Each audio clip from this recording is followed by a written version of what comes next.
This Jesus, this King, was sought by many, magi from the east, emperors and kings, lepers and tax collectors. This King was born of a virgin in a stable with nothing to call his own. This Jesus, this King, would hang on a cross and die. He would humble himself to save his children. What a gift. What a wonderful surprise.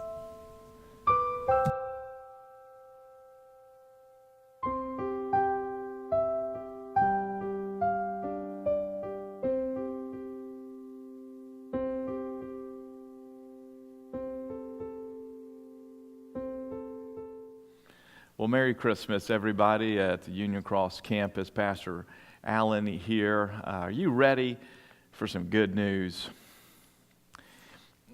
The message I'd like to announce, if I could, to the whole world this evening is, if you could really get to know God, I think you'd be surprised. I love the story that Pastor Chuck Swindoll told, a real-life story of a dad who pulled off a major surprise. The family was planning a big annual vacation, but this one was going to be extra special because they were going to go from Montgomery, Alabama, their home, all the way to California in the minivan, and then they were going to camp up and down the coast of California. The kids were jittery with excitement. The mom was just so ready for a break from the mundane.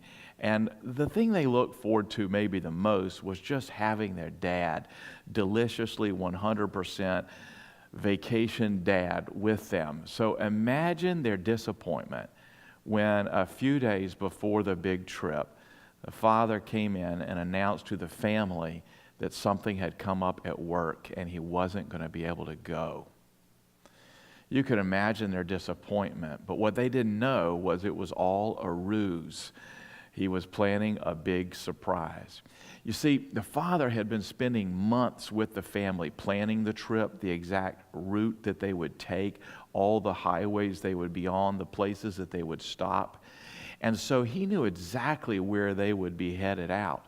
So it came the day for the big trip, and the dad helped them pack up the minivan, and they put in their suitcases and their tent and their sleeping bags and backpacks, and sadly waved goodbye to them. He said, "We can't change the reservations. You need to just go ahead and take the trip without me."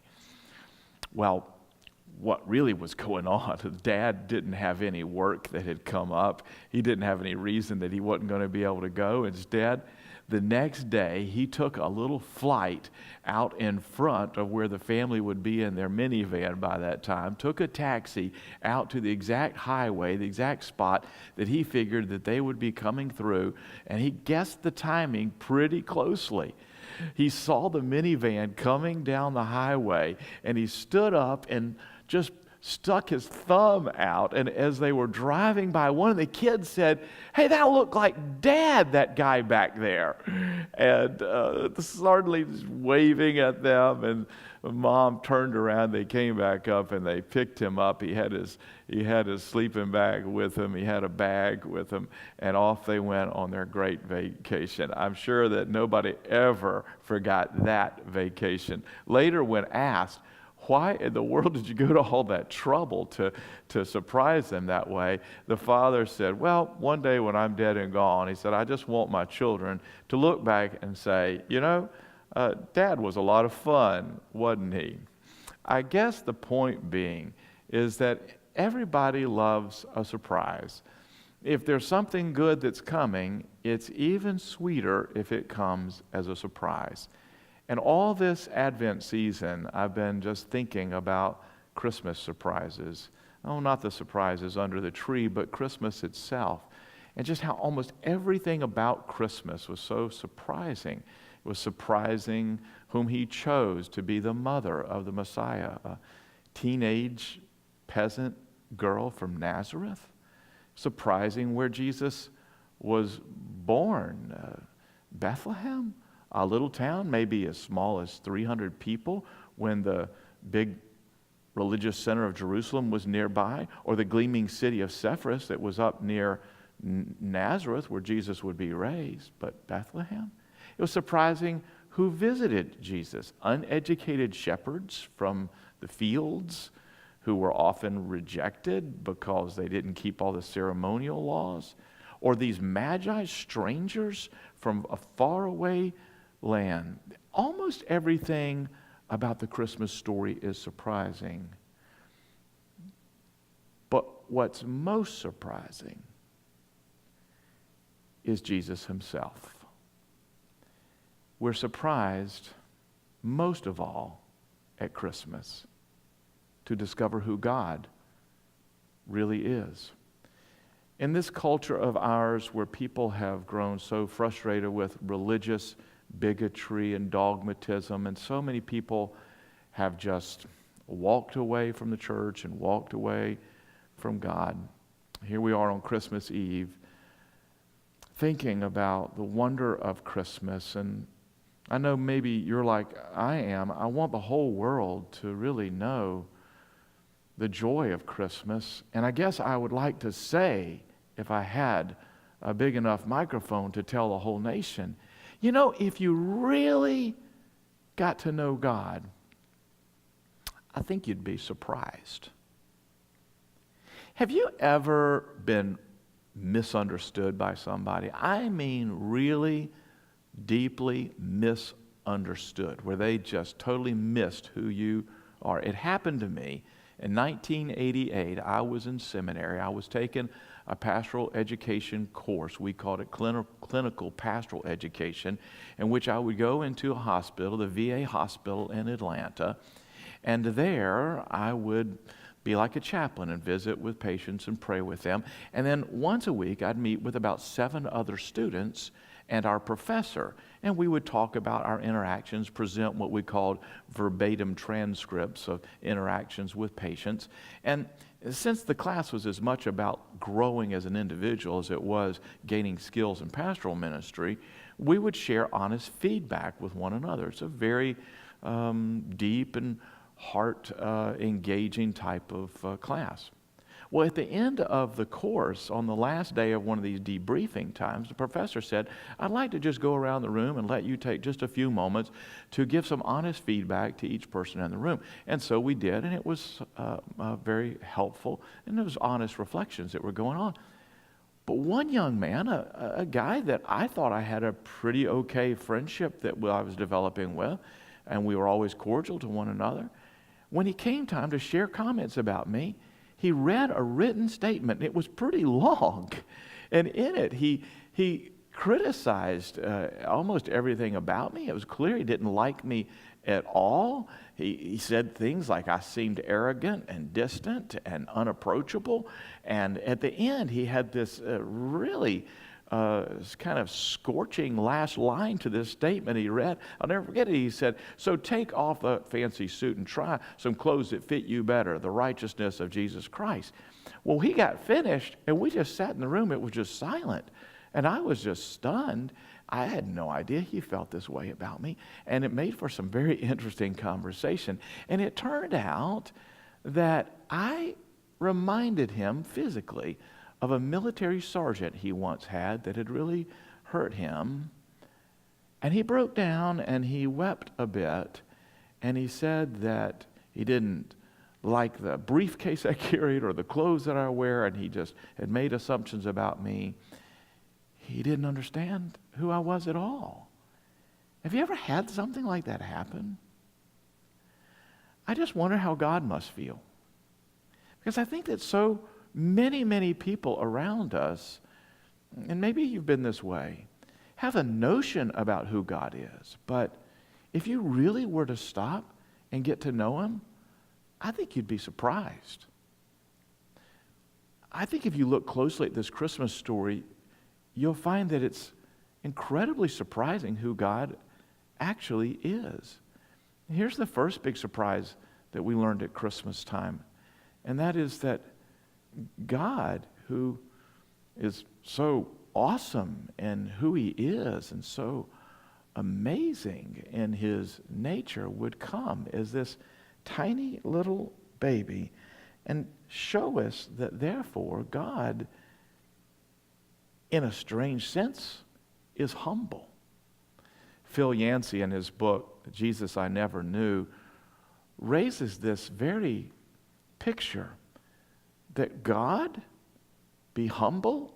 It sounds like an oxymoron.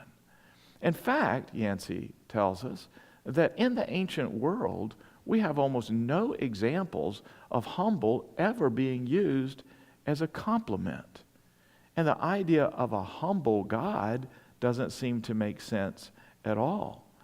And yet what you learn from Christmas is that Jesus, in becoming a baby, demonstrates to us that God is not only high and awesome and mighty, but that there's something about God that, well, it could only be called humble. He's incredibly approachable. That there's something about the nature of God that Jesus later would demonstrate that he came to serve. It's astounding to me to think of God as a baby. And it's worthy of a moment of just reflection on Christmas Eve of what does that say about who God is. Paul said it plainly, God humbled himself.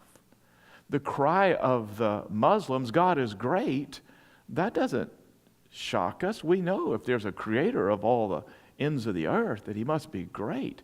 But this idea that he's also humble is unique to Christmas and Christianity. Yancey said it so surprisingly. The God who roared, who could order armies and empires about like pawns on a chessboard, this God emerged in Palestine as a baby who could not speak or eat solid food or control his bladder, who depended on a teenager for shelter, food, and love. Humble God? Yeah. Which also leads to a second incredibly surprising thing about who God actually is, and that is that he humbled himself because he wanted to experience being human. In his incarnation, we learned that God is a compassionate God. And when I say compassionate, I don't just mean someone off in the distance who has pity for someone. I mean it in its truest sense, feels with, or literally compassion means suffers with. One of the things I wish I could tell the whole world about who God really is that when we walk through painful things in our lives, the difficult times, the times that make some people question whether God's even there, those are the times in which I've come to understand God is with me in the most compassionate way. I'm sure you've been through some difficult things. I've been through some difficult things in life. But because I've come to know God as a compassionate God who became a human being, who feels what I feel, a great high priest who's not unable to sympathize with my weakness, I see God as one who is not author of the evil things or the difficult things in life, but the one who walks with me through it. In other words, God came at Christmas proving to us he wants to know what it's like to be in your shoes. It's an extraordinary to think that God could feel what we're feeling, but he does. Everything that a human being has experienced, Jesus experienced. So God knows what that is. And God, in some remarkable way, has linked himself to us because of Christ. Fully God, but fully human. He has set his love upon us with great compassion. I try to read this at least once a year from J.I. Packer's classic, Knowing God. Packer writes, "We have seen previously and made the point that God's end in all things is his own glory, that he should be manifested, known, admired, and adored. And this statement is true, but it is incomplete. It needs to be balanced by recognition that through setting his love on men, God has voluntarily bound up his own final happiness with theirs. This goes far to explain why there's joy, God's own joy, in the presence of angels when a sinner repents, and why there will be exceeding joy when God sets us faultless at the last day in his own holy presence. The thought passes understanding and almost beggars belief, but there is no doubt, according to Scripture, that such is the love of God. If you don't know him, I think if you got to know him, you'd be really surprised that in a strange sense, this awesome God is also humble, that this God who is so sovereign is also so compassionate that he's right with us in our troubles. And I guess maybe the biggest surprise of all is that he's so close to us. He's so near. That's what Christmas in the end is all about. God wanting to be close. He didn't send a set of principles. He didn't send a religious list of things to do. He didn't send a religious package at all. He sent himself. We have some good friends that live in Dallas, Dudley and Betsy Hall. Dudley is a dear friend and a mentor of mine for many years. And we like to send them a little Christmas package each year in the mail, hoping it'll arrive before Christmas. We also have a son who will be graduating from Baylor University this year, which is in Waco, Texas. And sometimes when Bennett comes home, he'll drive his car up to Dudley's house, who lives near the airport, and park it at Dudley's house. And if Dudley's there, he'll take him to the airport. Or Bennett can just leave his car there and take a taxi over the short drive to the airport. And as Bennett was coming home this year, he drove up to Dudley's. Dudley wasn't there, and so he pulled up and left his car there. And Bennett went to the front door to put his key under the mat, just in case they needed a key to his car. And while Bennett was there, a package arrived, and the FedEx guy left it on the front doorstep. Bennett looked down, and the package was from us. It was a funny sight to see the text that Bennett sent us saying, "I'm standing at Dudley's front door, and a package arrived from us." When the Christmas package arrived from God, it wasn't sent by the angels and some sort of religious trapping that we're supposed to unwrap. What God gave us was himself. And that's the greatest surprise of all. And that's the gospel.